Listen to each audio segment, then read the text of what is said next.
नमस्कार। आप देख रहे हैं खबर प्याली। मैं हूं श्रुति श्रीवास्तव। कोविड 19 में डॉक्टर्स ने क्या रोल निभाया ये किसी से छिपा नहीं है, लेकिन इनकी भी जिंदगी है। दूसरों की जान बचाते बचाते इनको किन हालातों का करना पड़ता है, किन बातों से इन्हें डर लगता है, कैसे ये अपने आप को और घर परिवार को बैलेंस रखते हैं और कैसे हर सिचुएशन के लिए तैयार रहते हैं। और अब हम देख ही रहे हैं कि कोविड की तीसरी वेव भी आने वाली है और ब्लैक फंगस का तो कहर मचा के रखा है। इसने तबाही मचानी शुरू कर दी है। आज इन्हीं सब मुद्दों पर हम बात करेंगे वेदांता की सीनियर डॉक्टर अंजना खरे से। तो बहुत बहुत स्वागत है आपका अंजना जी खबर प्याली पे। अंजना जी, कोविड 19 की सेकेंड वेव इतनी खतरनाक होगी, इस बात का क्या अंदाजा था आप लोगों को? क्योंकि आप लोग तो पिछले साल से ही कोविड सिचुएशन देख रही थी। क्या भयावह सिचुएशन थी, और लेकिन 2021 में तो एकदम अनएक्सपेक्टेड। हाँ, हम लोग पिछले साल से ही कोविड के जी। केसेस हैंडल कर रहे हैं। Actually presently I am working in emergency department, तो हमारे यहाँ तो सारे पेशेंट्स पहले इमरजेंसी में ही आते थे and then we filter the patient कि कोविड कौन है, नॉन कोविड कौन है। तो we were the front liner. But पिछले साल इतना विरुलेंट नहीं था वायरस एंड इतने ज़्यादा केसेस भी नहीं थे, तो हम लोगों ने काफ़ी अच्छे से उसको हैंडल किया। तो बिल्कुल अंदाज़ा नहीं था कि सेकेंड वेव इतनी तेज़ी से आएगा। लोग मिलने जुलने लगे थे, पार्टीज़ होने लगी थी। और ऑल्दो कि दूसरी कंट्रीज से खबर आ रही थी कि सेकेंड वेव आएगा, और लेकिन हमारी कंट्री में सेकेंड वेव इतनी बुरी तरह से आएगा इसका अंदाज़ा बिल्कुल नहीं था। और हम लोग प्रिपेयर्ड भी नहीं थे। तो अचानक से जब बहुत तेज़ वेव आई तो हमें अपना इमरजेंसी डिपार्टमेंट बंद करना पड़ा, और पूरा इमरजेंसी डिपार्टमेंट और हमारा जो नीचे ग्राउंड फ्लोर है वो सारा कोविड में चेंज किया गया। और धीरे धीरे करके पूरे हॉस्पिटल को ही कोविड डिपार्टमेंट में बदलना पड़ा। तो बढ़ते हैं अगले क्वेश्चन की तरफ। डॉक्टर को तो पहले ही भगवान का रूप कहा जाता है, पर जब से कोविड आया है, 24 घंटे ड्यूटी करना, फिर क्वारंटीन होना, इतनी देर तक घर वालों से नहीं मिलना नहीं होता आप लोगों का। तो आप लोग कैसे ये सब मैनेज करते हैं? सही कहा, कोविड ड्यूटी में पिछले साल और इस साल के ड्यूटीज़ में बहुत फ़र्क आ गया है। पिछले साल हम लोग की एक एक वीक की ड्यूटी होती थी और टोटल 10 डेज़ का क्वारंटाइन होता था। That was not very difficult. But इस साल तो केसेस बहुत हो गए हैं, पूरा पूरा हॉस्पिटल बदल गया है। तो अब सबको अलग से रेस्ट हाउस प्रोवाइड नहीं किया जा सकता, तो हम लोगों ने अपने आप को होम क्वारंटाइन में ही रखा हुआ है। ये मेरी ड्यूटी है कि मैं अपने घर वालों को, अपने हेल्पर्स को, अपने बच्चों को इस इन्फेक्शन से बचाऊं। Although I am post COVID and post vaccinated, but I can always carry my infection with me and I can infect others. तो मैंने ये डिसीजन लिया है कि मैं अपने सेल्फ क्वारंटाइन किया है अपने आप को अपने बेडरूम में, और मैं बस हॉस्पिटल जाती हूँ, बेडरूम में रहती हूँ या फिर मैं गार्डन में होती हूँ। और दिल को मजबूत कर लिया है, ये पैंडेमिक हमेशा नहीं रहेगा। और मन लगाने के लिए टीवी शोज़ देखती हूँ, एक्सरसाइज करती हूँ, डांस करती हूँ, पेंटिंग करती हूँ। तो मन लगाने के लिए बहुत सारी चीज़ें हैं। और जब ये पैंडेमिक ख़त्म हो जाएगा तो फिर सब साथ में रहेंगे, ऐसा मेरी पूरी आशा है। ट्रीटमेंट के साथ पेशेंट का मोटिवेशन लेवल और पॉजिटिव थिंकिंग, ये दोनों चीजें आप लोग कैसे मैनेज करती हैं? क्योंकि आप लोग को बहुत सारे पेशेंट्स ऐसे मिलते होंगे जो बहुत बहुत ज्यादा नेगेटिव थिंकिंग जिसके अंदर आ जाती होगी, तो वो चीजें आप कैसे मैनेज करती हैं? देखिए, ट्रीटमेंट के साथ साथ पॉजिटिव हाँ जी। एटीट्यूड एंड पॉजिटिव मोटिवेशन बहुत ज़्यादा इम्पॉर्टेंट है। तो जब भी पेशेंट आते हम्म। हैं वो बहुत चिंता करते हैं कि वो ठीक हो पाएंगे नहीं हो पाएंगे। जो उनके रिलेटिव्स आते हैं जी। वो बहुत ज़्यादा वरीड रहते हैं, स्पेशली जो वेंटिलेटर्स पे हैं या जो बाईपैप पे हैं। बिल्कुल। तो उनको हम यही कहते हैं कि देखिए, नेगेटिव सोचने से तो कुछ हासिल नहीं होना है, आप पॉजिटिव रहिए। और पेशेंट्स को भी हम काफ़ी मोटिवेट करते रहते हैं कि देखिए आप ठीक हो रहे हैं, आप बिल्कुल ठीक हो रहे हैं। और इस तरह की पॉजिटिव मोटिवेशन से पेशेंट्स में एक उत्साह आता है और वो कम चिंता करते हैं, और इस पॉजिटिव मोटिवेशन से वो उनकी रिकवरी भी जल्दी होती है, ऐसा मैंने देखा है। तो positive motivation is very important for patient, because वो पेशेंट तो पहले से ही कोविड से इतना डरा हुआ है। अगर आप उनको और रोज़ डरा दोगे तो वो बिल्कुल ही मतलब उसको हैम्पर होगा उसकी रिकवरी में।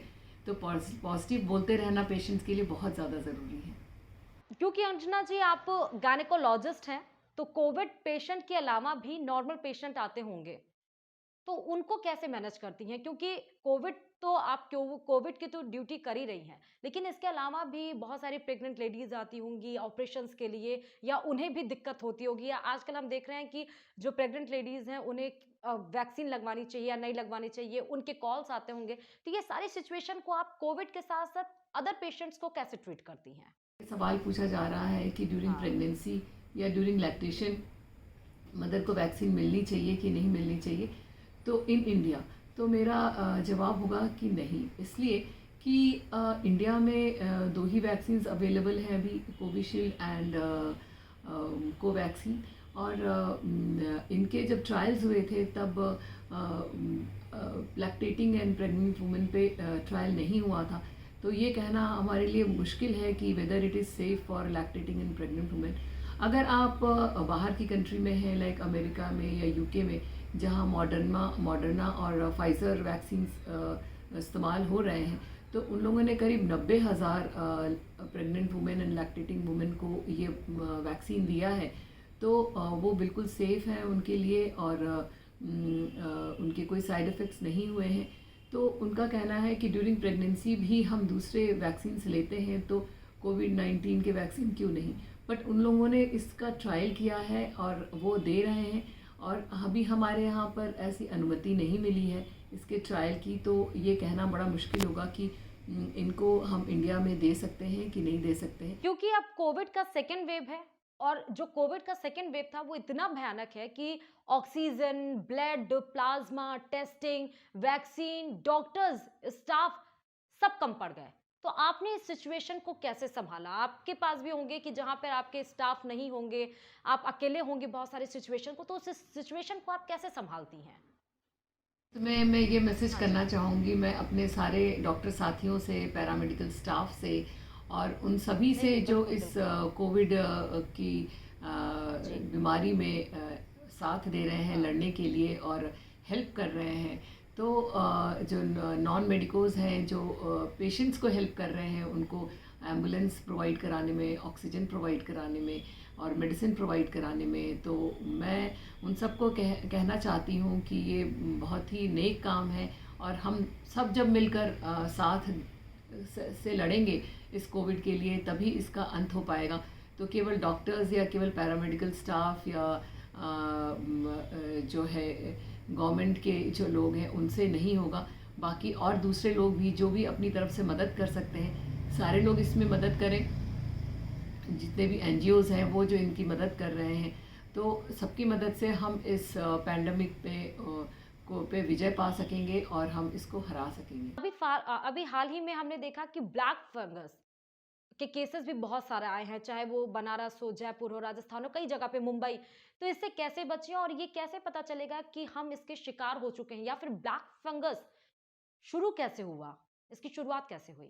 आजकल ब्लैक फंगस बहुत ज़्यादा चर्चा में है, तो मैं ये हाँ कहना जी। चाहूँगी कि देखिए, ब्लैक फंगस कोई नई चीज़ नहीं है। हुँ। ये पहले भी होता था, but it is a very rare disease.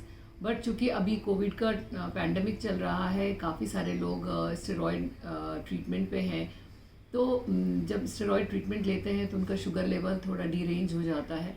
तो ऐसे में चांसेस होते हैं ब्लैक फंगस के। बट ब्लैक फंगस एक बहुत ही हेल्दी और पर्सन को नहीं होता है, तो इसलिए मैं कहना चाहूँगी कि बहुत ज़्यादा डरने की ज़रूरत नहीं है। अगर आप बहुत इम्यूनो कॉम्प्रोमाइज्ड हैं, कैंसर पेशेंट हैं, आपको कीमोथेरेपी चल रही है, या आप डायबिटिक हैं और आपका ब्लड शुगर बहुत ज़्यादा अनकंट्रोल्ड है, कीटोएसिडोसिस में है, तो आप को फंगल इन्फेक्शन के चांसेस हो सकते हैं। अगर आप प्रोलॉन्ग स्टेरॉयड ट्रीटमेंट पे चल रहे हैं या प्रोलॉन्ग आपको ऑक्सीजन थेरेपी मिल रही है, तो इस तरह के चांसेस हो सकते हैं। अगर आप हॉस्पिटल में एडमिटेड हैं तो और प्रोलॉन्ग आपको ऑक्सीजन चल रहा है, तो चांसेस हो सकते हैं कि आपको ब्लैक फंगस हो। तो लेकिन एक नॉर्मल इंसान को, एक नॉर्मल कोविड पेशेंट को पूरे टाइम हर समय डरते रहने की ज़रूरत नहीं है।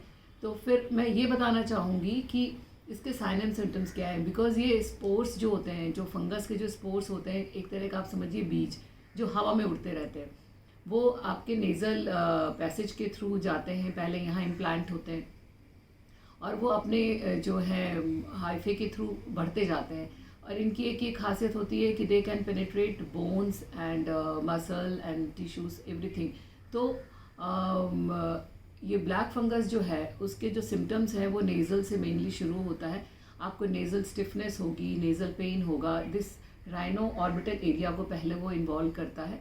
Rhino means nose, orbital means eye. तो आपके नेज़ल एरिया को इन्वॉल्व करेगा, आपकी नेज़ल पेन होगा, नेज़ल डिस्चार्ज होगा, कभी कभी ब्लीडिंग भी हो सकती है इस दौरान में। और फिर आँखों में पेन होगा, आई मूवमेंट में पेन होगा, आपको difficulty in movement of eyes होगी, ड्रूपिंग ऑफ आईलिड हो जाता है इसमें, एंड हेडेक हो सकता है। तो ये सारे साइन एंड सिम्टम्स हैं आपके।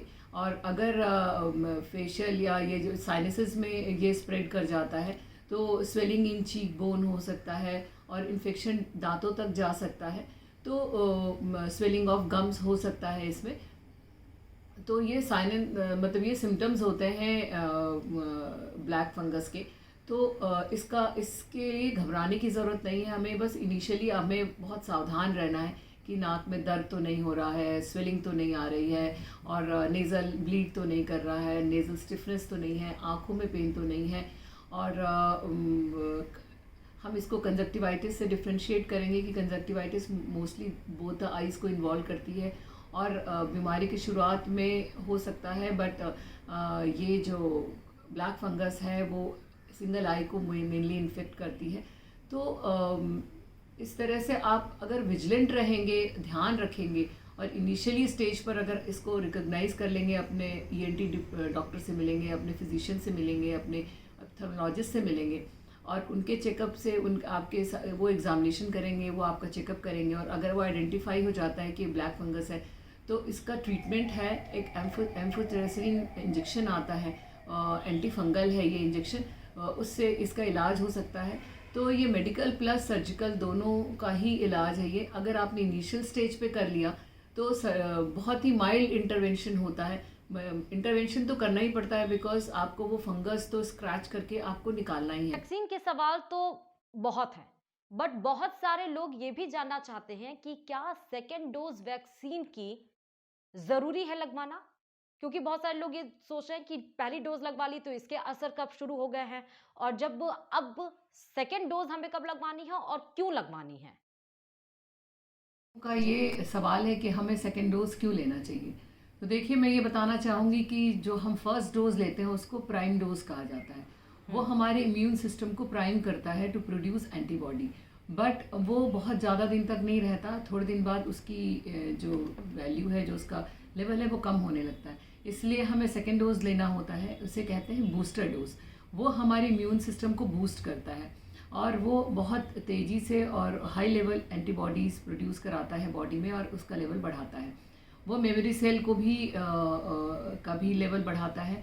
मेमोरी सेल वो होते हैं कि अगर लेटर ऑन कभी बॉडी में इन्फेक्शन हुआ तो दे रिकॉग्नाइज द एंटीजन और infection and they produce the antibody.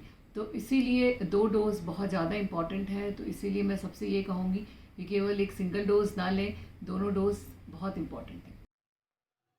Covid के थर्ड वेव के बारे में हम आपसे जानना चाहते हैं, क्योंकि डॉक्टर्स इससे ज्यादा बेहतर नहीं बता सकते हैं कि कैसे हम अलर्ट रहें या फिर क्या करें और कितना खतरनाक हो सकता है कोविड का थर्ड वेव और किन लोगों को यह असर कर सकता है। जहाँ तक थर्ड वेव की बात है, काफ़ी चर्चा में है थर्ड वेव, और इसके आने की आशंका लग रही है सितंबर लास्ट वीक या अक्टूबर फर्स्ट वीक में। तो जैसा कि फर्स्ट वेव में मोस्टली ओल्ड पीपल इन्फेक्ट हुए थे, सेकेंड वेव में young generation, middle age, and इसलिए ये अनुमान लगाया जा रहा है कि थर्ड वेव में शायद बच्चे इन्फेक्ट हो सकते हैं। तो बहुत ज़्यादा सावधानी लेनी है बच्चों के साथ, और रूल तो वही है कोविड का कि आप मास्क पहनिए, बाहर जाइए तो N95 पहनिए, लोगों से नहीं मिलिए, गैदरिंग को अवॉइड करें, आँख नाक अपने हाथों से ना छुएं, अपने हाथों को सैनिटाइज करते रहें। तो ये सब चीज़ें अगर आप फॉलो करते रहेंगे तो आप कोविड को अवॉइड कर सकते हैं। और जहाँ तक बच्चों के इन्फेक्ट होने का सवाल है और उसकी तैयारी, तो मुझे लगता है बच्चों के हिसाब की तैयारी होनी चाहिए अस्पतालों में। More trained staff to handle children, और पीडियाट्रिशियंस और ज़्यादा अपॉइंट होने चाहिए। उसी तरह से सिस्टर्स और स्टाफ बॉय सारे अपॉइंट होने चाहिए। उसकी तैयारी हमारी पहले से होनी चाहिए। बच्चों के लिए NICU हर हॉस्पिटल में ओपन किया जाए। और सबसे इम्पॉर्टेंट बात यह है कि बिलो 18 अगर वैक्सीन आ जाए जब तक, और हम उसके पहले बच्चों को वैक्सीन दे दें, तो हम बच्चों को काफ़ी हद तक इस इन्फेक्शन से बचा सकते हैं। आखिरी सवाल अंजना जी, क्योंकि बहुत सारे एक्सपेक्ट पे हमने आपसे बात की। अंजना जी, मैं आपसे ये जानना चाहती हूँ कि आप क्या संदेश देंगी अपने डॉक्टर साथियों को, मरीजों को और उन लोगों को जो घर में हैं या किसी की मदद कर रहे हैं? क्योंकि बहुत सारे लोग हमने देखा कि जो अब घर से बाहर निकल के और दूसरों की मदद कर रहे हैं, चाहे वो प्लाज़्मा के लिए हो, ऑक्सीजन के लिए हो या फूड डिस्ट्रीब्यूशन हो। लोगों से मैं थोड़ा ये अपील करना चाहती हूँ कि देखिए, ये बीमारी अचानक से एक दिन पूरा लंग डैमेज नहीं कर देती है रातों रात। ये धीरे धीरे सिम्टम्स अपने शो करती है। किसी ओके। का हल्का सा गला खराब होता है, किसी को केवल हेडेक होता है, किसी को केवल जुकाम होता है, किसी को हल्का सा माइल्ड फीवर होता है। तो मैंने अक्सर लोगों को देखा है ये बोलते हुए कि अरे मेरा तो केवल गला खराब है, मुझे कोविड थोड़ी है, या मुझे तो केवल फीवर है, मुझे खांसी थोड़ी है, या मेरे तो केवल पाँव में दर्द हो रहा है, मुझे कोविड थोड़ी है। तो एक्चुअली वो इस बात को एक्सेप्ट नहीं कर पाते हैं कि उनको भी कोविड हो सकता है या उनको टेस्ट कराना चाहिए। They feel it is a taboo, और उस अपने सिम्टम्स को वो नज़रअंदाज करते जाते हैं अनलेस एंड अनटिल उनको ब्रेथलेसनेस ना हो जाए, या 1 वीक 10 दिन के बाद जब हाई ग्रेड फीवर आने लगता है तब तक वो उस चीज़ को अवॉइड करते रहते हैं कि नहीं नहीं, मुझे कोविड थोड़ी हुआ है, मुझे तो नॉर्मल वायरल ही हुआ होगा। तो इस तरह के कोई भी सिम्टम्स हों तो आप उसको जस्ट एज अ वायरल ना माने, उसको कोविड ही माने, because over treatment is not a bad thing. आप अपना टेस्ट कराइए, RT-PCR कराइए और अपने फिजिशियन से मिलिए, और जो भी उस ज़रूरत होगा उस स्टेज में वो आपको इन्वेस्टिगेट करेंगे। और एक बार कंफर्म हो जाए कि हाँ भाई कोविड नहीं है, तो you can consider it as a normal viral. But उसके पहले आप अभी सब मान के चलें कि अगर कुछ भी हल्का सा भी सिम्टम है तो वो कोविड ही होगा, जिससे कि आप पहले से ही एक्शन लेंगे, प्रिकॉशन लेंगे, तो आप इसके कॉम्प्लिकेशन से बच जाएंगे। मोस्टली लोग तब सावधान हो रहे हैं जब उनको सांस की दिक्कत हो रही है और उनका लंग काफ़ी हद तक डैमेज हो जाता है। तो इस तरह ना करें आप लोग, पहले ही आप लोग सावधानी लें और अपने डॉक्टर्स को कांटेक्ट करें। आ, एक डॉक्टर की जिंदगी में कितने उतार चढ़ाव होते हैं, पर हर सिचुएशन में अपने आप को शांत रखकर पॉजिटिवली और पेशेंसली उसको डील करना और कोविड से जुड़ी सारी बातों को आज हमने जाना डॉक्टर अंजना खरे से बात करके। अगर कोई सवाल आपके हो तो आप हमें कमेंट बॉक्स में लिख के भेजिए। बहुत बहुत शुक्रिया आपका अंजना जी, खबर प्याली से बात करने के लिए और बहुत सारे मुद्दों को क्लियर करने के लिए, लोगों को इंस्पायर करने के लिए, और आपकी ड्यूटी के लिए तो हैट्स ऑफ। किसी और खबर के साथ, किसी और मुद्दे और किसी और व्यक्ति के साथ हम बात करते हुए आपको दिखाई पड़ेंगे। तब तक के लिए नमस्कार।